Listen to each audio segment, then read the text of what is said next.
ScreenRant is about to hit the nitrous on a story that's all about speed, stakes, and box office breaks. We're talking about none other than the Fast and Furious franchise, facing a crucial turn.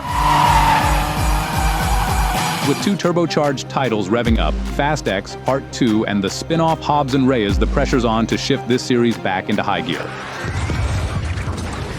It's a race against the trend, as Fast X Part 2 is saddled with the colossal task of not just ending the Fast X saga with a bang, but doing so while outpacing its predecessors. And Hobbs and Reyes, they're on the front lines, tasked with charting a fresh course that's as gripping as a high-speed chase. Winning used to be about winning. We raced for respect. Despite the roar of its engines and a cash haul that'd make a bank vault blush, Boom! Fast and Furious has seen a box office dip that's harder to shake than a tailgater. Since Furious 7's jaw-dropping $1.5 billion haul, each sequel has seen those numbers downshift, leaving fans and execs alike wondering, can the next flicks crank the franchise back to full throttle? Oh! Let's break it down by the numbers. The Fate of the Furious pulled in a hefty $1.2 billion globally, but then Hobbs and Shaw skidded down to $760 million, followed by F9 coasting to $719 million, and Fast X currently cruising at $714 million. It's clear the next movie has got to break this speed limit.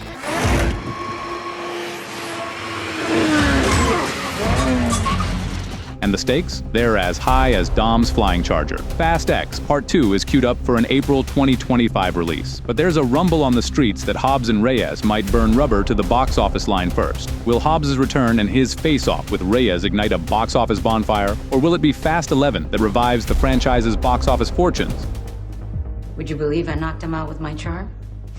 It's a battle of titans. Johnson's Hobbs locking horns with Momoa's Reyes could be the adrenaline shot needed. But let's not count out Fast 11. The thought of Hobbs reuniting with the original crew, that's like a fresh coat of wax on a classic ride, pure box office shine. Mia, you better hide your baby, or... I'm just playing. You better hide that big-ass forehead. I was just joking. So, will Fast and Furious find its way back to the winner's circle, or is it destined for a pit stop? Only time will tell, but one thing's for sure, in the Fast and Furious universe, it's not just about the cars, it's the comebacks that keep us clutched to our seats. Because when Fast and Furious news drops, you'll want to be first off the line, right here on ScreenRant.